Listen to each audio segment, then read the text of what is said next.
But if you never get to the root of why it is that you're looking at pornography, then I think you're never going to overcome it. And what I mean by that is there's this great author and therapist, Jay Stringer, who's been on my podcast. He came on my podcast in episode 102, if anyone wants to listen to that. Jay Stringer he did this incredible work. He studied about 4,000 people who struggle with unwanted sexual behavior.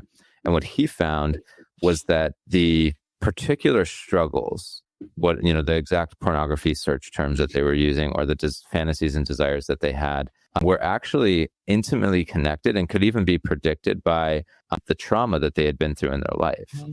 And so that their wounds essentially were driving them to this specific behavior, and they were staying stuck in that for years and years and years. And so what he said, it's so helpful to be able to dig deep into kind of what it is, why it is that you're struggling. And in the show, and this is the last thing I'll say, he gives this analogy of lust being like a woman knocking at the door. And he says that, in the Christian world, in the conservative world, we'd say slam the door in her face, like don't let her in your house.